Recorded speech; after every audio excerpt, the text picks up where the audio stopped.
My name is Prince Zayyan Al-Hamadi, son of Sultan Karim of Alkamar, a small, wealthy Gulf kingdom hidden beneath years of tradition and secrecy. If you looked at my life from the outside, you would think I was blessed beyond imagination. My earliest memories were wrapped in silk curtains and gold-plated walls. The palace where I was raised stretched across the desert like a mirage. Fountains of crystal water, marble shipped from Greece, carpets woven in Persia, and rooms so vast that my voice echoed when I spoke. I had everything a child could dream of: horses worth fortunes, tutors flown from England and Egypt, a personal orchestra for celebrations, and servants who bowed deeper than the horizon. But none of this ever filled the strange emptiness inside me. From the moment I turned 6, I was reminded of my purpose. Royal sons were to be strong, obedient, and devout. Every dawn, a religious scholar came to my chamber, reciting verses from the Holy Book, drilling the laws of our faith into my memory. By age 12, I had memorized more than most adults in our kingdom. My teachers praised me for precision, but inside my heart felt hollow. At night, I lay in my gold-carved bed staring at the ceiling that artisans had spent months painting, and wondered, is this really all I was born for? To obey? To pretend? To be perfect? I was surrounded by luxury, yet starved for meaning. Surrounded by hundreds of people, yet drowning in loneliness. Royal expectations grew heavier as I grew older. Every gesture, every word, every facial expression was observed. A prince was not allowed to smile too widely, laugh too loudly, or ask too many questions, and certainly not allowed to doubt faith, law, or family authority. But the doubt was there, burning quietly inside me. I watched public punishments in the capital square. Men whipped until their backs split open. Women stoned for crimes. Apostates executed at dawn.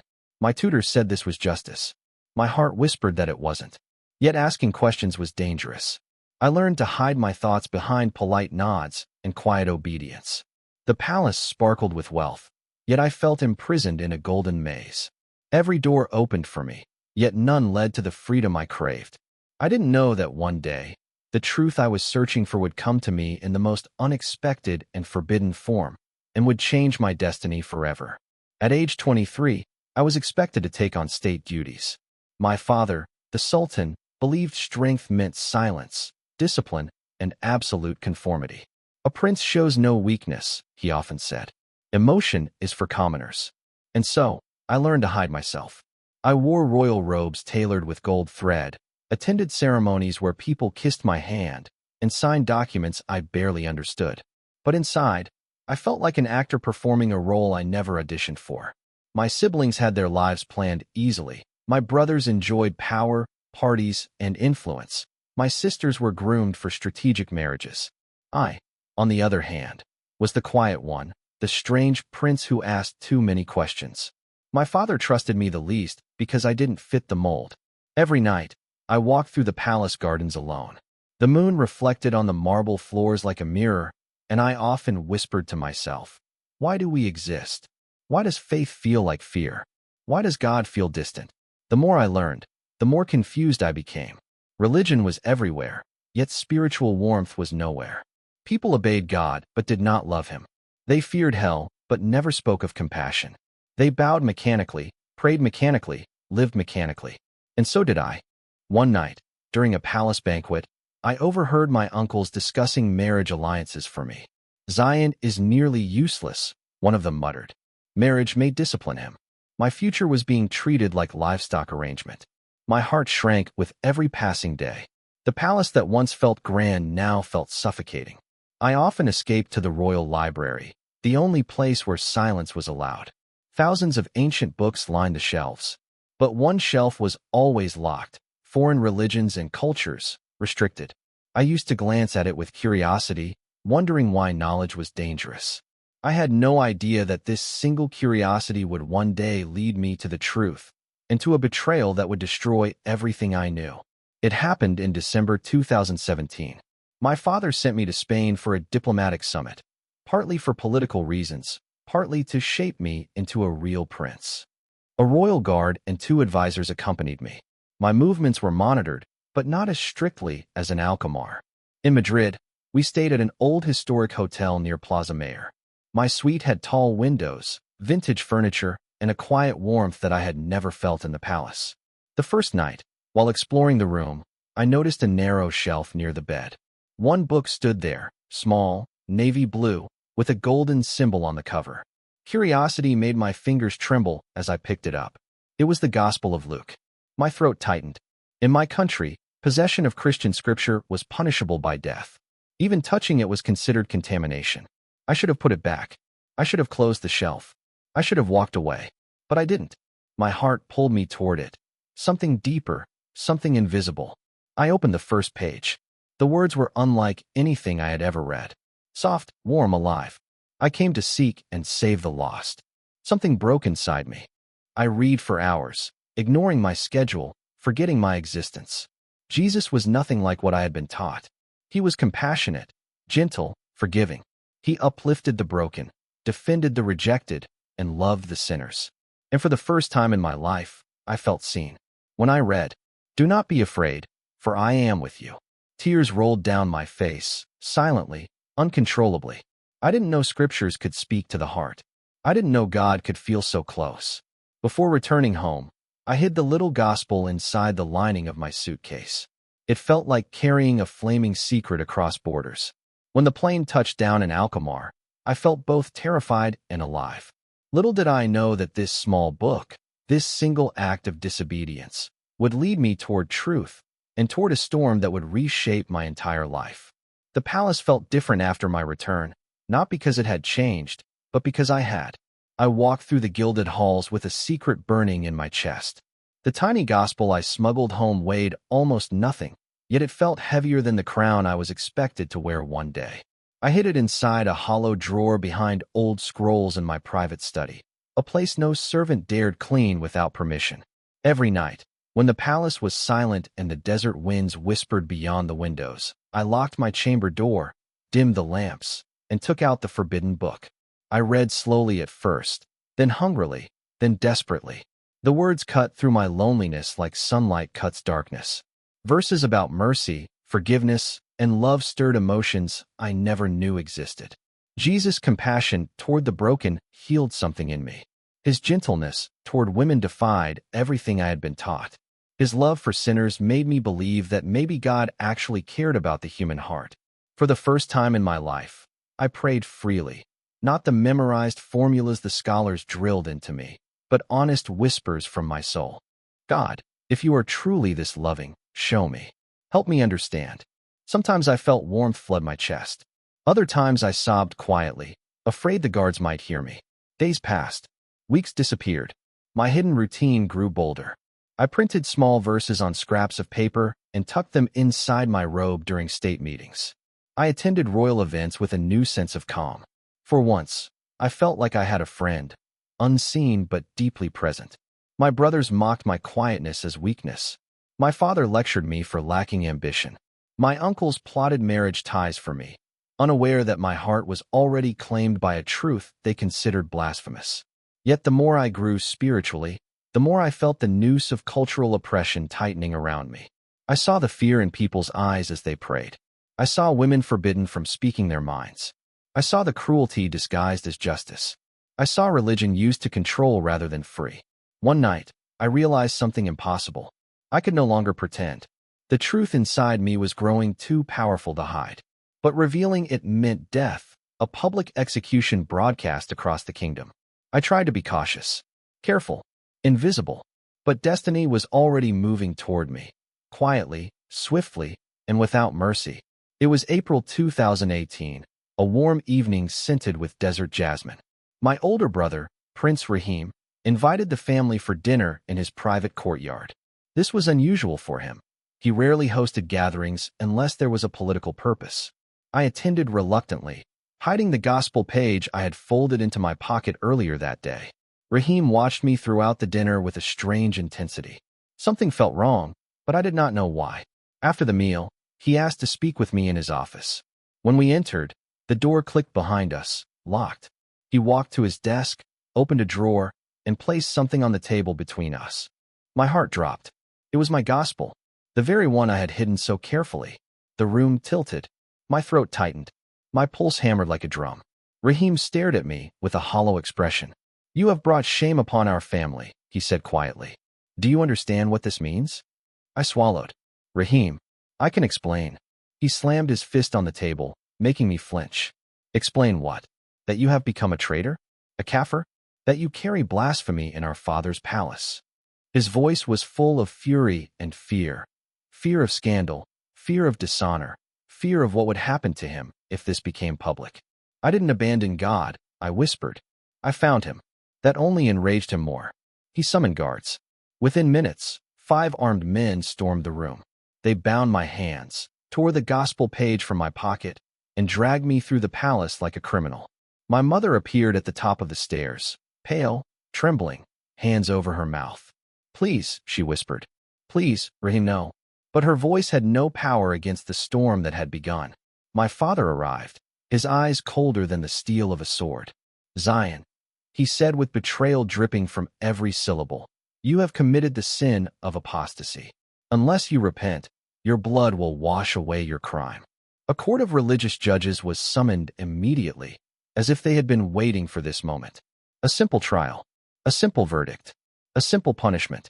Death, pronounced the chief judge. Execution by beheading in 10 days. My mother collapsed. My father turned away. My brother bowed his head in cold satisfaction. I was dragged from the palace, shackled like an animal, taken to the maximum security detention facility outside the city. The prince who once walked halls lined with gold was now prisoner number 2189, wearing a torn gray uniform, barefoot, bruised, and alone. As the heavy cell door shut behind me, darkness swallowed everything. But a tiny flame remained inside my heart, steadily burning, refusing to die. My prison cell was barely bigger than a closet. The floor was sand-covered concrete. A single bucket served both as a toilet and a cruel reminder of how far I had fallen. Water dripped from a cracked pipe overhead, forming muddy puddles that chilled my bare feet at night. The guards treated me with contempt. To them, I was no longer a prince. I was a curse. A traitor. A stain to be erased. Repent, they shouted through the door. Return to Islam and live. But each time, I whispered the same words. I cannot deny the truth. The first night, I cried until my throat burned. Not out of fear of death, but out of loneliness. Everything I loved had turned against me. Everyone I trusted had betrayed me. Yet in the suffocating silence of the cell, something extraordinary began to happen. When I closed my eyes, verses I had read months earlier resurfaced like whispers. I will never leave you nor forsake you. Blessed are those who are persecuted for righteousness. Fear not, for I am with you. Each verse strengthened me like a drink of water in a burning desert. Days passed, then nights. My execution date grew closer. On the 7th night, exhaustion overtook me. I curled up on the cold floor, shivering violently. The prison lights flickered, buzzing like angry insects. In the silence, I whispered, Jesus, if you hear me, please don't leave me alone. And then, something changed. A warm presence wrapped around me. Impossible, soft, radiant, comforting. Peace flooded my chest so suddenly that I gasped aloud. It felt like invisible arms lifting my spirit from despair. Like a whisper inside the deepest corners of my soul saying, I am here. I didn't see anything. I didn't hear anything with my ears. But I knew. I wasn't alone. The next days were no longer filled with fear. They were filled with peace, quiet, defiant peace. Guards mocked me. The prison imam visited daily, offering me freedom in exchange for a single sentence of recantation. But nothing shook me. I was ready to die, if death meant truth. What I didn't know was that God had other plans. Plans so extraordinary, so miraculous, that no prison bars and no royal decree could stop them. 3 days before my execution, everything changed. The sun was setting, casting orange rays through the barred window of my cell when the sound of boots echoed down the hallway. I expected another guard bringing stale bread or another sermon urging me to repent. But when the iron door opened, a man in a plain brown uniform stepped inside, a uniform I had never seen before. He was older, with silver streaks in his beard and eyes that were surprisingly gentle for someone working in this place. He closed the door behind him quietly. Prince Zayyan, he whispered. I stiffened. Almost no one used my name anymore, only my prisoner number. Who are you? I whispered back. He glanced at the cameras in the corners. Tonight, they are blind, he said. And for the first time in many years, so am I, to the rules. My heart pounded. What do you want? He took a step closer, his voice trembling. I knew your mother, he said. Before I became a warden. I worked as her attendant. My breath caught. My mother? How is she? He hesitated. She has been sick with grief. They have confined her to her chambers since your arrest. A sharp pain stabbed my chest. I swallowed hard. She sent you. He shook his head. No. If they suspected her, she would be punished. This, I do on my own. He knelt beside me, lowering his voice further. Your mother once gave me a gift when my wife died, a kindness I never deserved. Tonight, I return that kindness. I stared at him, confused, trembling with hope and fear. He slipped something from his coat. A key. My eyes widened. Why? I whispered. If they catch you, you'll be killed. He looked at me with eyes full of heavy truths. I would rather die helping an innocent man than live knowing I let him be slaughtered. Tears stung my eyes. He leaned even closer. Listen carefully, he said. At midnight, a maintenance truck will park behind the facility. I will escort you out disguised as a worker. There will be no cameras, no guards on that route. After that, God help you. I swallowed hard. I don't know what to say. He placed the key gently in my hands. Say nothing, he whispered. Just live. The door creaked open again, and he left as quietly as he had come. My heart hammered against my ribs. Escape? Freedom? A chance to live? I pressed the key to my chest. God, I whispered, trembling, I trust you. Tonight, destiny would shift. The minutes crawled. The walls felt alive. The air tasted like thunder before a storm. Every heartbeat felt like a countdown. When the hallway lights flickered, the signal the warden promised, I rose to my feet, clutching the key so tightly its metal cut into my palm. Footsteps approached. A coded tap on the door. Free short. Too long. I unlocked the cell. The warden handed me a set of dusty maintenance clothes and a cap. Hurry, he whispered. We have 8 minutes before the patrol shifts. I changed quickly. My heart pounded so loud I thought the guards would hear. We moved through hidden corridors, storage rooms, service tunnels, old hallways sealed off after renovations. The prison was a maze, but the warden navigated it with precision. Why are you doing this? I whispered as we walked. He didn't look at me. Because no kingdom has the right to kill a man for seeking God. His words ignited something powerful inside me. Finally, we reached a rusty metal door at the edge of the compound. He unlocked it, and cold desert air blew into my face. I almost collapsed from the feeling of freedom. The maintenance truck was already waiting.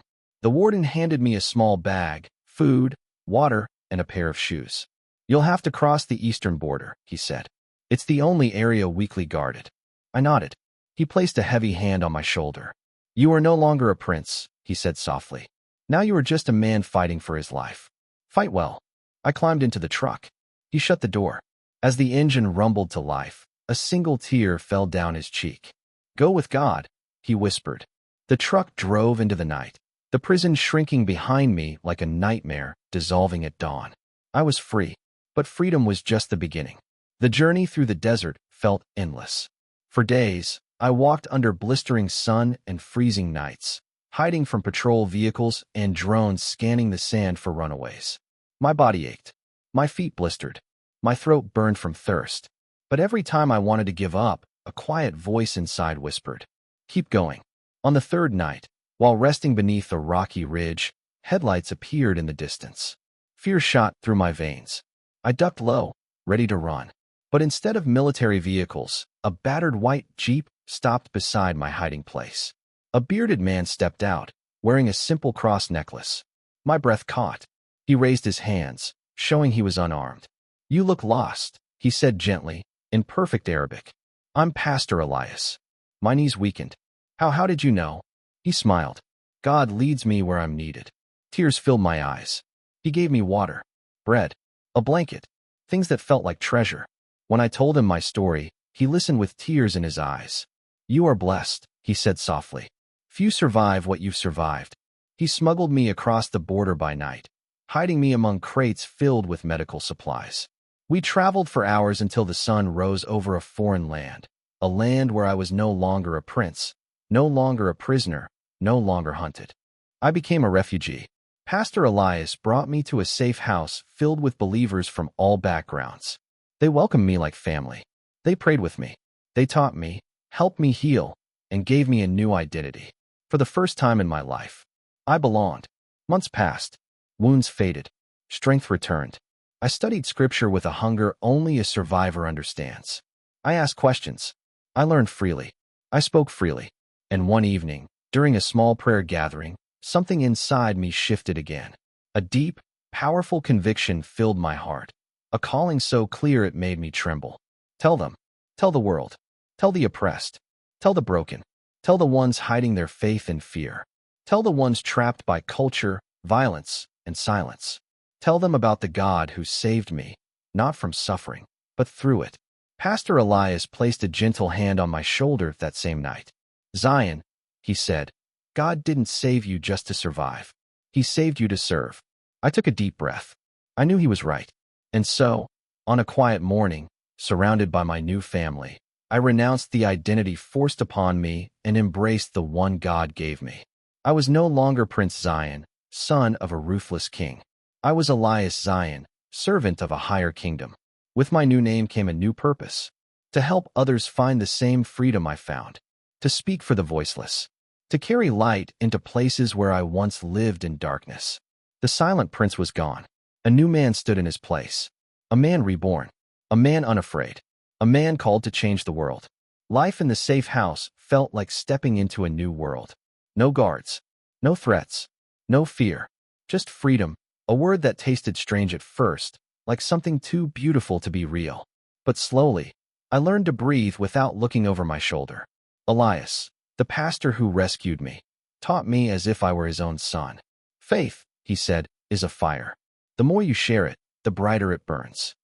Within months, I was helping lead small gatherings, teaching, praying, comforting others who had escaped similar horrors.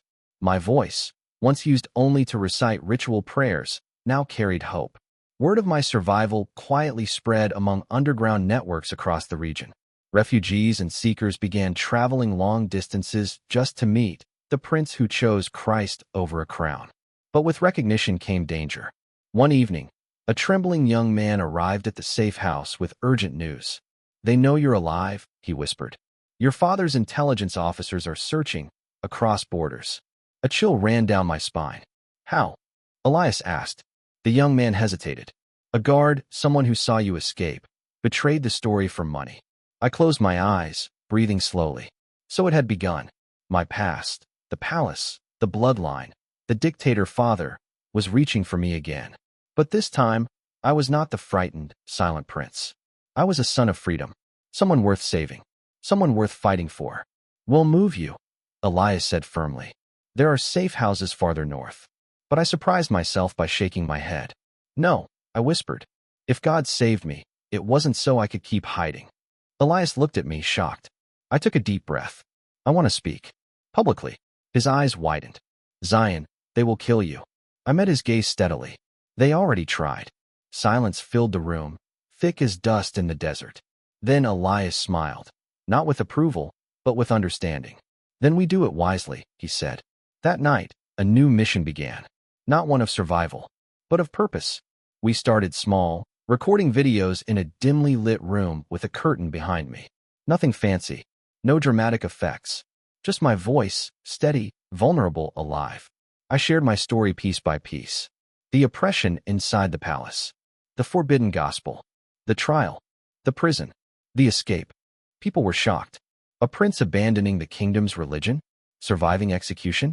Escaping a death sentence? It was unimaginable. The video reached thousands. Then millions. Reactions flooded in, some grateful, some outraged, some terrified. But the most unexpected message arrived 2 weeks later. It came from an international human rights organization. A woman named Dr. Marianne Clark, a powerful advocate in Europe, reached out through encrypted channels. We want to protect you, she wrote. And we want the world to hear your voice. Elias and I exchanged glances. This was no longer small. This was global. We accepted. Within days, a secret transport team smuggled me across another border. Within weeks, I was flown to Europe under asylum protection. Within months, I was standing on a stage in Geneva, in front of cameras and journalists from across the world. When I stepped to the podium, the room fell silent. "I am Elias Zayyan," I began. "Some of you once knew me as a prince. But today, I stand here as a free man, free from fear, from control, from silence." I shared everything. The torture, the oppression, the illegal death sentences, the abuse of religion, the murder of innocent converts, the way my father's regime manipulated faith to build an empire of fear. Some people cried. Some stared in shock. Some journalists scribbled frantically. My voice trembled but never broke. At the end, I said quietly, "No kingdom is worth your soul. No crown is worth your silence."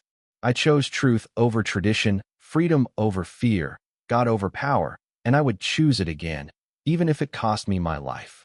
Applause thundered through the hall. That day, I stopped being just a survivor. I became a witness. Fame is a strange thing. One moment, you're invisible. The next, you're everywhere. Within weeks, every major news outlet covered my story. Some called me brave. Others called me insane. Some accused me of fabricating everything for attention. Some praised me as a hero of religious freedom. But my father, he called me one thing: a traitor. Official state media declared me mentally unstable. They spread lies that I had joined extremist groups, that I had been brainwashed, that I was a disgrace to the royal bloodline. Then came the threat, public, official, uncompromising. If Zayyan is found on any soil, he will be executed according to the laws of apostasy. Anyone who shelters him will be punished as well. My blood ran cold when I first saw the broadcast. Elias called me within minutes. "Don't panic," he said. "This only means your message reached them." But I knew what else it meant. They would find me. They would send people. They would not rest. Security teams were assigned to me. I was moved between countries with different protection levels. Microphones were placed in my shoes, trackers embedded in my passport, escorts assigned when I traveled to speak. But the threat did not silence me. It strengthened me. Each time I spoke publicly, at churches, conferences, world summits, I felt the chains of my old prison breaking further. Still, something in me remained uneasy, like a storm gathering in the distance. And that storm arrived sooner than expected. It happened on a rainy night in Berlin. I was staying in a modest apartment provided by the organization, a place with reinforced doors, bullet-resistant windows, and quiet streets. That evening, after a long conference, I sat by the window sipping tea when I noticed something strange: a figure standing across the street, unmoving, staring directly at my building. A tall man, hooded, shrouded in darkness. My stomach twisted. Something in my bones recognized danger. I moved slowly away from the window and called the security liaison. "There's someone watching the building," I whispered. "Stay inside," he said. "We're sending a team." But before help could arrive, the power went out. The entire building fell into darkness. My breath hitched. Cold fear crawled up my spine. Footsteps echoed in the hallway. Slow, deliberate, heavy. Someone was inside. I backed away from the door, heart pounding so violently I thought it might give me away. A shadow appeared under the door. The handle moved, slowly, as if testing. I froze. Then, bang, bang, bang. The figure slammed the door with brutal force. My heart nearly stopped. I stumbled backward, searching for anything to defend myself with. A lamp, a chair, anything. Then I remembered something Pastor Elias once told me. You survived death once. You won't meet it again until God himself allows it. The shadow outside the door slammed it again. But this time, sirens filled the street outside. The building lights flickered back on. Shouts, footsteps, radios. The shadow fled down the stairs. By the time the security team reached the hallway, he had vanished, as if swallowed by the night. But I knew it wasn't a random intruder. My past had found me. My father's men had reached Europe. The message was clear. We know where you are. We will not stop. And I realized something terrifying. If I kept running, others would suffer for sheltering me. If I stayed silent, evil would win. Something had to change. A confrontation was coming. One that would determine not just my future, but my purpose. After the Berlin incident, the organization moved me to a safer compound outside Zurich. Guarded, monitored, silent. Yet peace refused to return. Not because I feared death, but because I was tired of hiding. One afternoon, when snow dusted the rooftops like soft white feathers, I sat with Dr. Marianne Clark in her office. A warm room filled with books, documents, and pictures from global missions. She studied my face quietly. "You look exhausted," she said gently. "I am," I whispered. "Not physically, but here." I touched my chest. "You're fighting a war inside," she said. I nodded. "I keep asking myself, how long will I stay hidden while millions live the same life I escaped?" Her eyes softened. "Zayyan, you're already doing more than most ever could. But it isn't enough." Silence settled between us like falling snow. Finally, she asked, "What do you want to do?" I inhaled deeply, the decision already carved into my soul. "I want to confront my father. Not in the palace, not in person, but publicly, on a platform he cannot silence." Marian stiffened. "That's dangerous." "Everything has been dangerous," I replied. "But truth has a voice, and mine is no longer afraid." She leaned back slowly, thinking, "If you go through with this, it will shake nations." A faint smile touched my lips. "Good." That night, we began planning the largest broadcast of my life, a message to my father, my brothers, my people, the entire region. Not a plea, not a rebellion, but a truth he could not erase. We rented a secure studio in Switzerland. Cameras, soundproof walls, encrypted transmission lines. International human rights observers stood by. Journalists across the world were notified. When I sat before the camera, bright lights illuminating my face, my hands trembled slightly. Not from fear, from purpose. The director counted down. 3, 2, 1, live. I looked into the lens as if staring into the eyes of my father himself. "My name is Elias Zayyan," I began softly. "To the king who raised me, to the brothers who condemned me, to the nation where I was born, hear me." I spoke for nearly 20 minutes. I exposed the corruption, the sham trials, the torture chambers, the executions of secret believers, the palaces built on oppression, the lies taught as divine law. Then I said words that burned brighter than any crown ever could. "You may silence my body, but you cannot silence my truth. You cannot silence the millions who long for freedom. You cannot silence the God who saved my life in the darkest cell of your prison." Tears welled in my eyes. "And Father, if you hear this, know something clearly. I forgive you, not because you deserve it, but because I refuse to carry the chains you placed on my soul." For a moment, the entire world seemed to hold its breath. I ended with a whisper. "I am no longer afraid." The broadcast went viral instantly. Millions watched. Millions reacted. Thousands of citizens inside my homeland began protesting, demanding justice, demanding reform, demanding truth. My words had become a spark that threatened to ignite an entire kingdom, and a spark that placed a target on my back larger than ever before. 2 weeks later, the trap was set. It began with a message, a private, encrypted one. The sender claimed to be an insider from my homeland's intelligence services. "I know something," he wrote. "Something that can expose crimes even bigger than you revealed. Meet me in Vienna." Alone. Elias and Marian immediately suspected danger. But the message included evidence, classified documents, secret orders, prisoner lists, things only a high-level official could access. "This could save thousands," I said. Marian grabbed my arm. "This could kill you." But something inside me felt pulled toward Vienna, not recklessly, but purposefully, as if God himself was calling me to the next chapter of my destiny. "I have to go," I whispered. Against the team's advice, I traveled with only discreet protection. Vienna's winter air was sharp, its streets glowing faintly under golden lamps. The meeting point was an abandoned warehouse. Too quiet, too still. The moment I stepped inside, I knew. It was a setup. A figure stepped from the shadows. Tall, broad-shouldered, familiar. My breath caught. Rahim, my older brother, the one who handed me over for execution, stood mere feet away. Only now, his eyes weren't full of rage. They were full of grief. For a moment, we just stared. Two men once destined to rule together, now separated by oceans of truth and betrayal. "What are you doing here?" I whispered. "You shouldn't have come," he said, voice cracking. "You sent the message?" He closed his eyes. "Yes. I thought you wanted to expose Father." He shook his head. "No. I wanted to warn you." A chill ran down my spine. "Warn me of what?" He swallowed hard, trembling. "There's an order, signed yesterday." My pulse quickened. "They're sending a unit to kill you. Not secretly, publicly. They want to prove no one escapes apostasy." My chest tightened. "And why would you warn me?" You turned me in. You wanted me dead. Rahim's face twisted with pain. I did what father demanded. I was a coward, but I am not blind anymore. Silence. Cold. Heavy. Accusing. I watched your broadcast, he whispered. I watched all of them. My breath caught. You were right, he said. About father. About the oppression. About the lies. I stayed silent because I was afraid of losing everything. And now? I asked softly. He shook his head. Now I am afraid of losing my soul. For the first time in my life, I saw my brother not as a prince, but as a broken man. What do you want from me? I asked. He stepped closer, voice trembling. Forgiveness.